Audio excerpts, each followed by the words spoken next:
Bienvenida al ingeniero Marcelo Cabrera Palacios. Él fue ministro de Transportes y Obras Públicas en el marco del gobierno de Guillermo Lasso. Le damos la bienvenida, ingeniero Cabrera. Con su experiencia en el sector público, con sus largos años como alcalde de la ciudad de Cuenca y prefecto provincial de la SUAY, es muy importante conversar con usted, pues la intención nuestra en este diálogo sería descifrar el porqué de la marginación de la SUAY. Usted estuvo recientemente dentro de la estructura estatal y ha sumado a su larga experiencia esta visión.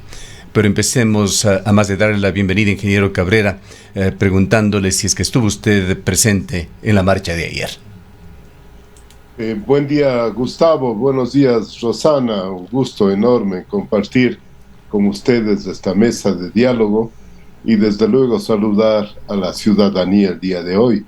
No, Gustavo, no estuve presente por razones personales de trabajo, estuve fuera de la ciudad, pero considero legítima la preocupación y sobre todo la posición de la Asamblea por la Vialidad de la SUAY, que ayer se hizo presente en las calles de Cuenca reclamando un mejor trato por parte del gobierno nacional.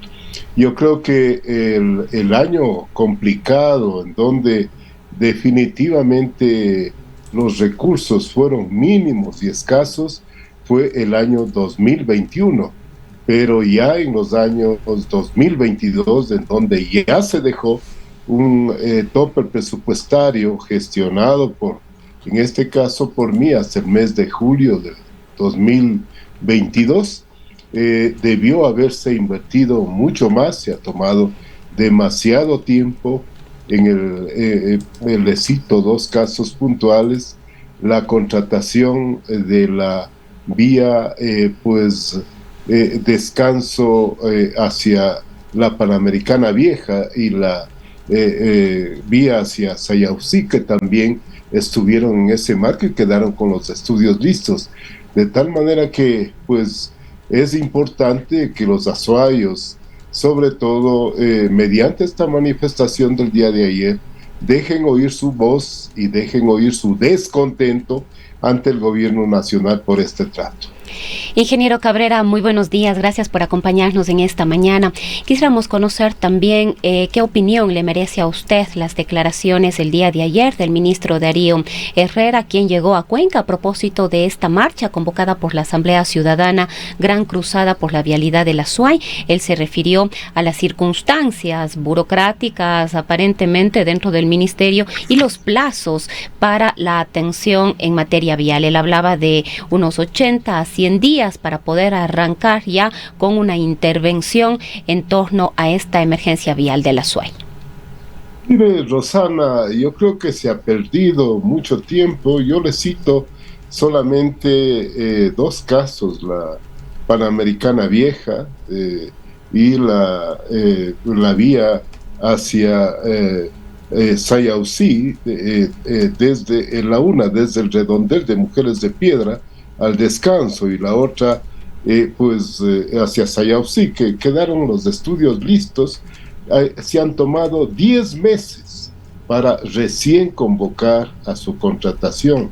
Yo personalmente creo que los plazos van a ser un poco más largos, a pesar de la emergencia. Usted sabe que una declaratoria de emergencia no suma mayor cosa si no hay los recursos, de tal manera que en ese contexto pues hay que analizar, hay puntos críticos realmente apremiantes en la cuenca Girón Pasaje.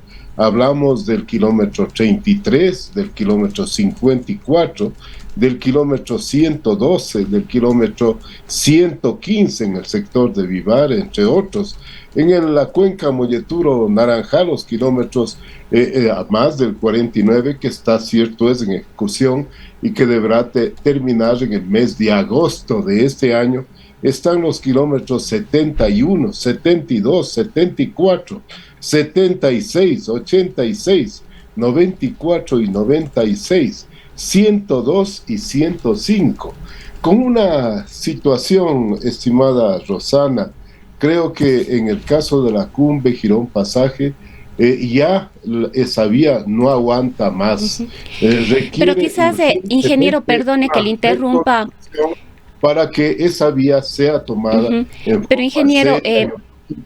perdone, ingeniero Cabrera, que le interrumpa, pero quizás una declaratoria de emergencia no tiene justamente ese objetivo, el de poder liberar los procesos, el de poder liberar recursos ante las dificultades económicas que pueda haber, precisamente para atender. De eso se trata, atender una emergencia, atender una urgencia.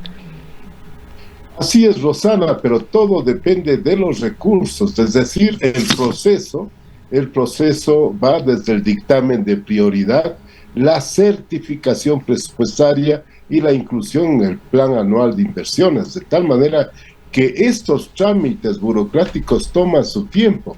Yo aspiro y espero que sean los 100 días que dice el ministro Herrera, pero definitivamente no me pareció que el día de ayer se haya dado una contestación ya en términos de tiempo y de ejecución de obras a la Asamblea Ciudadana. Es verdad, ingeniero Cabrera, que este abandono no es de ahora, no es del gobierno de Lasso, es de décadas. Basta recordar las cifras de inversión que se dio en materia de obras viales en el correísmo.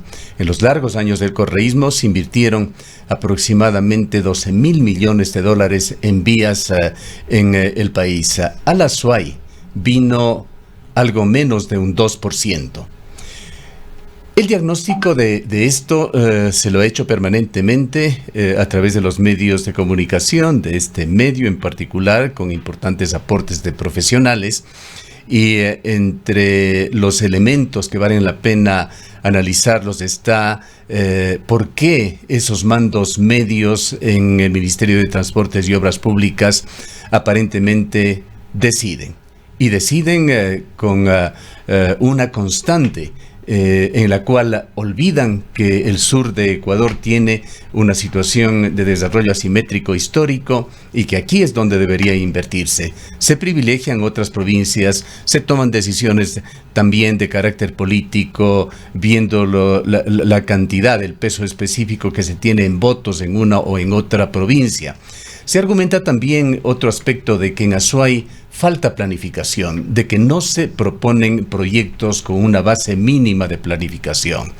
Y otro de los argumentos que se tiene con respecto a esta situación histórica que se ha ido consolidando y que estamos sufriendo gravísimas consecuencias es falta de gestión política de los representantes públicos locales, que a diferencia de otras ciudades o provincias que son evidentes, ahora por ejemplo 5 prefectos y GATS de la zona norte de la sierra y nororiente se han juntado y están trabajando por sus propios intereses. Aquí en Cuenca, por lo general, los representantes públicos, los políticos actúan en forma autónoma, sin un imprescindible espíritu de cuerpo, sin concebir proyectos de ciudad o de provincia. Esto es lo que se dice. Cuéntenos de su experiencia, de su larga y valiosa experiencia en la administración pública, matizada, sobre todo por esta última, desde el Ministerio de Transportes y Obras Públicas. Mire, Gustavo, a mí me tocó estar en el ministerio en la época más complicada, cuando el presupuesto prorrogado del año 2021 era de 243 millones de dólares aproximadamente, de los cuales 100 millones eran para las provincias de Manabí y Esmeraldas.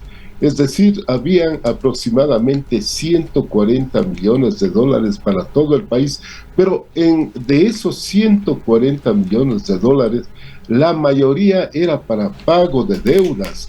Es decir, no había recursos para atender la vialidad del país y particularmente de la Azuay. Si yo le hago un historial de los recursos que ha manejado la Zonal 6, solamente le puedo decir que desde el 2019, que tuvieron 21.9 millones de dólares, el 2020,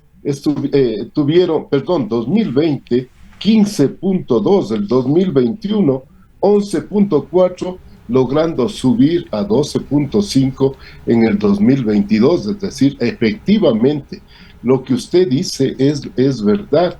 Los recursos que se destinan a la Zonal 6 son muy reducidos. De más está de decir ciertamente que en el 2021 la situación económica del país era completamente grave, la situación que dejó el régimen anterior y particularmente los 10 años del gobierno correísta, pues indudablemente era grave, pero yo creo que en el 2022, en donde además se consiguió levantar el techo presupuestario mediante una asignación de 515 millones de dólares para gastarse hasta el año 2025. Personalmente, y en esto permítame aclarar, el 8 de julio, el día que salía del Ministerio de Transporte y Obras Públicas, dejé una carta en la Asamblea Nacional para que los asambleístas hagan el seguimiento de los recursos que se destinaron para el Azuay, entre otros, los redondeles de Gapal y del Hospital del IES, que en este momento veo que ya no están en las prioridades del Ministerio de Transporte y Obras Públicas, de tal manera que también es completamente cierto lo que usted dice, que no hay unión de las autoridades azuayas, que los asambleístas, que el alcalde, el prefecto de esta época no se unen justamente en buscar esas reivindicaciones para la provincia de la Azuay. Yo veo con muy buenos ojos que el nuevo alcalde, el nuevo prefecto estén trabajando de manera unida, pero tiene que hacerse conjuntamente con el gobernador y con los asambleístas. Azuay tiene que ser una sola voz, y una vez que estén en funciones, no buscar ponerle la zancadilla a ninguno de ellos para que cumplan legítimamente las funciones que les corresponden como alcalde, como prefecto. Ingeniero Cabrera, otro de los temas que ha preocupado respecto de la gestión del Ministerio de Transporte y Obras Públicas es la ejecución presupuestaria. En el año 2022 se conoció que Obras Públicas usó en el primer semestre, en los primeros 6 meses, únicamente el 25% de su presupuesto, una inversión de no más allá de 87 millones de dólares en estos primeros 6 meses del Plan Anual de Inversiones. Incluso el propio Darío Herrera, al asumir el cargo, reconoció y dijo textualmente que el Ministerio de Transporte y Obras Públicas no tiene problemas de presupuesto, sino de ejecución. ¿Cuáles son las limitaciones? Tal vez burocráticas, falta de planificación. ¿Cuál es el problema que le impide al Ministerio ser más eficiente en la ejecución presupuestaria?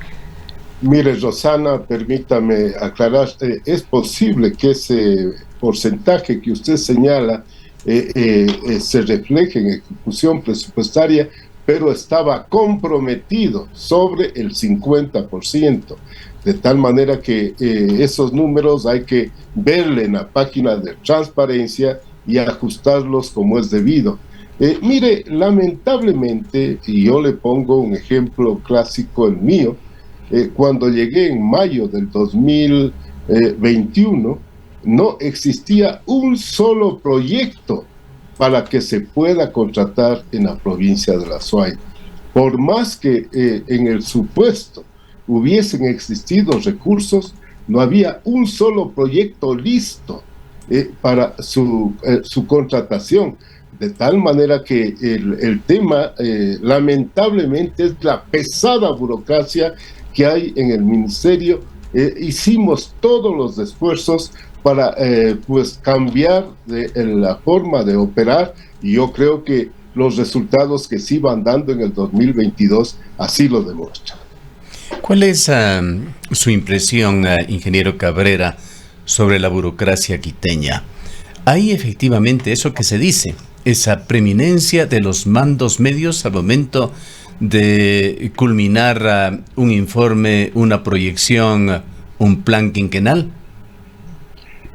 Mire, cuando hicimos, le pongo un ejemplo, cuando hicimos la priorización de proyectos 2022-2025, en donde se asignaban a la Azuay cerca de 90 millones de dólares, contrariamente, para ciertos sectores con otras provincias del país ya hubieron críticas, me refiero al mes de marzo, abril, mayo del 2021 en el sentido de que Azuay estaba llevando la mayor parte de recursos. Es decir, hay que luchar permanentemente contra el centralismo y particularmente con algunos funcionarios que pues no ven de manera objetiva y clara la necesidad urgente que tienen las provincias del sur y particularmente la provincia de la Azuay. Azuay, históricamente, ingeniero Cabrera, ha sido deficitario en varias cosas, entre ellas la movilidad, la vialidad no ha sido uno de sus atributos, pero también asimismo de alguna manera ha sido capaz Cuenca, la provincia de la Azuay, de salir adelante, autosuficiente a pesar de la adversidad. Así lo reconocen destacados autores ecuatorianos como el presidente Osvaldo Hurtado, quien tiene una particular admiración sobre Cuenca, sobre la idiosincrasia de los cuencanos. Pero ¿no nos hace daño esta especie de autosuficiencia de Cuenca? Veamos ahora, por ejemplo, en la administración local, una oferta del presidente Lasso de financiar las deudas del tranvía del orden de 100 millones de dólares. Se comprometió públicamente en campaña, lo hizo en entrevista en este medio de comunicación, dijo que no sería ningún problema con un presupuesto estatal del orden de los 30.000 millones de dólares, destinar unos 100 millones para la provincia de la Azuay. Así lo dijo y está grabado.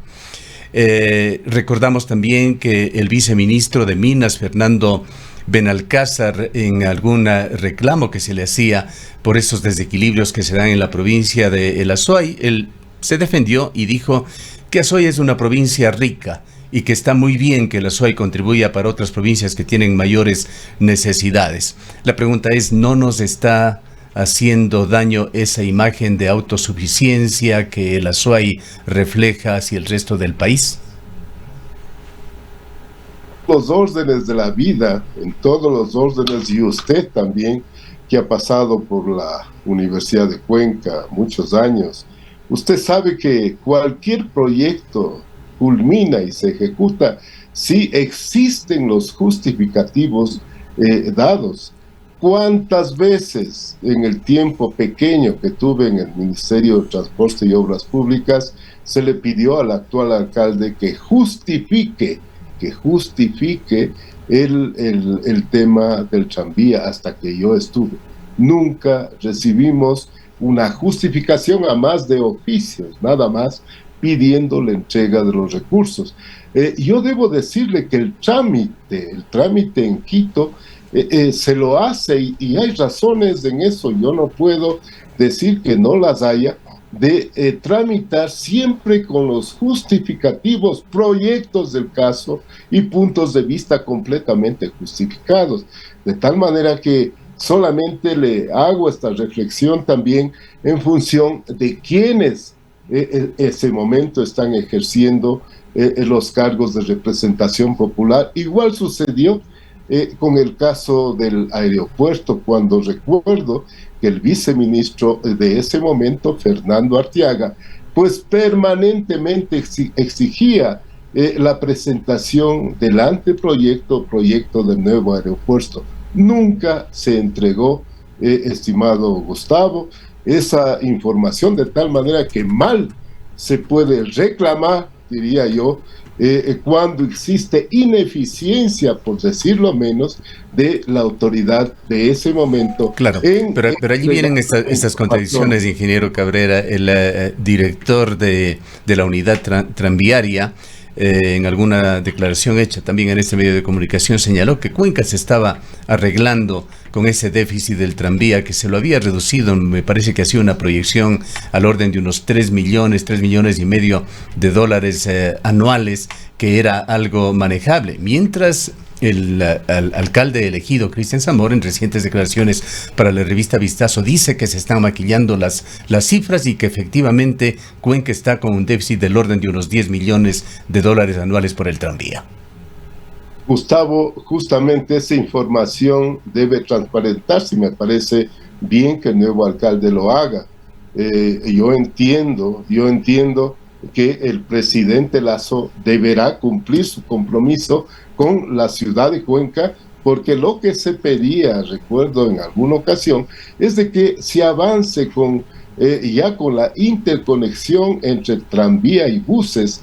Desgraciadamente no se ha avanzado. Una larga historia de décadas que no se cumple. Bueno, lamentablemente en ese momento, o hasta el momento, no se lo ha hecho en 4 años, no se lo ha ejecutado, pero definitivamente me alegra que el actual alcalde lo haga y esperemos, y creo que los cuencanos estaremos listos para respaldarle si es que el presidente Lasso no cumple la palabra que efectivamente lo dio a los cuencanos y a los azuayos. Mirando al futuro, ingeniero Cabrera, nuevamente apelando a su larga experiencia política, administrativa, ¿qué actitud piensa usted debe tomar la provincia de La Suay y qué pasos concretos para tratar de cambiar esta realidad con miras al futuro? Primero la unidad, Gustavo. Primero la unidad. Hay que despojarse de los individualismos, de los personalismos, de los partidismos. Aquí lo primero es el Azuay, lo primero es Cuenca. Y yo creo que tenemos que defender nuestra ciudad, nuestra provincia, por sobre todas las cosas. Mire el ejemplo de otras provincias como Guayas, por ejemplo, en donde ya la bandera política no existe, no existen protagonismos, todos se unen para defender los intereses. Luego, yo creo que esta Asamblea Ciudadana tendrá que ir midiendo, citándole al ministro y a las autoridades que sean del caso, las veces que sean necesarias, y definitivamente mirando que ese cumplimiento que ayer estuvo medio difuso, medio o poco claro, se vaya cumpliendo en beneficio de Cuenca y de La Suay. Ahora, quizás para ir cerrando este diálogo, ingeniero Cabrera, sería importante también que usted pueda comentarnos cómo vio usted esta reunión, este desayuno de trabajo, una invitación del alcalde electo Cristian Zamora con los exalcaldes de la ciudad, y si hay expectativas de avanzar en un trabajo conjunto a mediano y largo plazo. Mire, Rosana, a mí me parece que fue una muy buena iniciativa. Yo estuve presente, como lo estuvieron también otros exalcaldes. El objetivo siempre será prioritaria, siempre será prioritaria la ciudad por sobre todas las cosas, de tal manera que la reunión fue indudablemente exitosa, y desde mi punto de vista, en lo que podamos desde fuera de la administración aportar, estaremos listos para hacerlo. Cuenca siempre será la ciudad en donde pensemos de manera conjunta en los mejores objetivos, y desde luego en ese contexto el aporte que podamos darle al nuevo alcalde, al nuevo prefecto, siempre estará abierto en beneficio de Cuenca y el Azuay. ¿Desde cuándo conoce usted a Cristian Zamora? Bueno, ya son algunos años. Gustavo fue mi secretario particular en el año 2005. Luego él salió a prepararse en su doctorado en México, y en el 2014 fue mi concejal en la administración que tuve el alto honor de presidir. La mayor críticas que se le hacen en nivel de comentario a Cristian Zamora es que es demasiado fogoso, y así lo escuchamos en el día de la marcha, el día de ayer plenamente justificado. ¿Coincide usted con esa visión? Gustavo, yo creo que este rato tenemos que desearle a Cristian y al nuevo prefecto el mejor de los éxitos. A mí no me parece que deberíamos juzgar este momento por apariencias, sino tenemos que esperar que las realizaciones que tengan las dos autoridades sean las mejores para la ciudad y la provincia. El éxito de Cristian Zamora, el éxito del prefecto Lloret será el éxito de todos los cuencanos y de Azuay. Sin duda, ingeniero Cabrera. Le agradecemos mucho por haber compartido este diálogo con nosotros. Gracias, Gustavo, siempre a sus órdenes. Declaraciones del ingeniero Marcelo Cabrera. Fue ministro de Obras Públicas en el gobierno de Guillermo Lasso, exalcalde, ex prefecto en la provincia de La Suay. Son las 8:03.